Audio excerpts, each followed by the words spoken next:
توحید در در پہ گرایا نہیں کرتی، اٹھایا کرتی ہے۔ جو رب کے در پہ گرنا سیکھ لے وہ کبھی بابوں کے سامنے گرا نہیں کرتا۔ کہنے لگا اس کے گھر میں بیٹھ کے تجھ سے مانگوں بڑی شرم آ رہی ہے۔ وہ بھی ڈاٹا سی، انہوں نے کہا چل کوئی نہیں، پیچھے ہو کے بیٹھ گیا۔ یہ جب مانگ کے رو پیٹ کے باہر نکلا، وہ بھی پیچھے پیچھے خلیفہ مسلمین بھی باہر آ گئے۔ کہنے لگا تو نے وہاں کہا تھا کہ اس کے گھر میں بیٹھ کے تجھ سے مانگوں شرم آتی ہے، اب بیت اللہ سے باہر آ گیا نا، اب مانگ کیا رو رہا تھا، کیوں رو رہا تھا؟ کہنے لگا کیا مانگوں؟ آخرت مانگوں دنیا مانگوں؟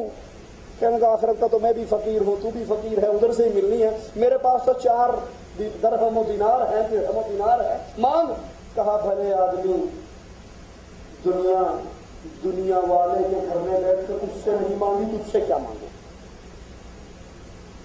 دنیا والے کے گھر میں بیٹھ کر اس اللہ سے جو ساری دنیا کا مالک ہے اس سے رو کر نہیں مانگی، تجھ سے کیا مانگوں؟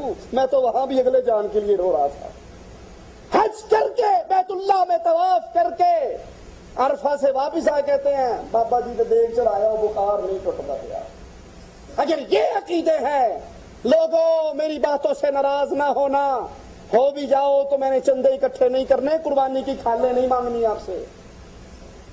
اگر یہ عقیدے ہیں، یہ سوچ ہے، دماغ کے کسی ایک ذرے کے اندر، ایک خلیے کے اندر بھی یہ بات ہے کہ فلاں بابا مصیبت ٹال دیتا ہے، فلاں شفا دے دیتا ہے، تو پھر سمجھ لو روزے رکھنا، نماز پڑھنا، حج کرنا، زکوٰۃ دینا، جہاد کرنا، لڑنا، مرنا، مارنا سب بیکار ہے۔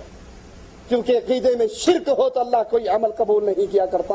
اور یہ شرک کتنا بڑا ہے، ان کو پکارنا قرآن سے سنیے، ان الذین تدعون من دون اللہ عباد امثالکم، جن کو تم پکارتے ہو یا علی مدد، یا رسول اللہ مدد، یا بہاول حق بیڑا تک، بہاول حق بیڑا تک، بہاول حق تم کشتی کو دھکا لگاؤ۔ پنجابی آپ کو انڈیا والوں کو سمجھ نہیں آتی، ترجمہ سن لو، اے پیر بہاول حق ہم کشتی میں بیٹھے ہیں، تو پیچھے سے دھکے لگا۔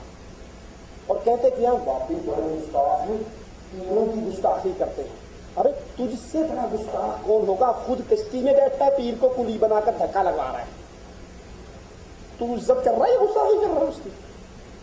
مالک کہتا ہے ان الذین تدعون من دون اللہ، تم اللہ عز و جل کے علاوہ جس کو پکارتے ہو یہ کون ہے؟ ان کے اختیار میں کیا ہے؟ عباد امثالکم، تم جیسے بندے ہیں، ان کے اختیار میں کچھ نہیں۔ اس لیے لوگوں عقیدہ توحید کو سمجھو، عقیدہ توحید کو خالص کرو، اللہ سے تعلق جوڑو۔ رمضان آ رہا ہے، اس سے پہلے حسابات سیٹ کر لو، لا الہ الا اللہ ٹھیک کرو، جرنیلی سڑک محمدی پہ چڑھو، نماز، روزہ، حج، زکوٰۃ، صدقہ، خیرات، ایک ایک عمل وہ تصویر ہو محمد الرسول اللہ صلی اللہ علیہ وسلم کی سنتوں کی۔ جب زندگی یوں بن جاتی ہے پھر مومن ادھر اس کی روح نکلتی ہے، ادھر اس کے لیے جنت کے دروازے کھل جاتے ہیں۔ اللہ اس سے سوال ہے مولا، تجھے تیری ذات و صفات کا واسطہ ہے ربا، تجھے تیرے عظیم چہرے کا واسطہ ہے اللہ، ہم سب کو جنت الفردوس میں اکٹھا فرمانا، جیسے تو نے یہاں اپنے دین کی برکت سے اکٹھا فرمایا، اپنی جنت میں اکٹھا فرمانا۔ اللہ جنت کی سب سے بڑی نعمت اپنے چہرے کا دیدار ہم گناہگاروں کو بھی عطا فرمانا۔ اللہ ہمیں اپنے چہرے کے دیدار سے محروم نہ رکھنا، اللہ اپنے چہرے کے دیدار سے محروم نہ رکھنا۔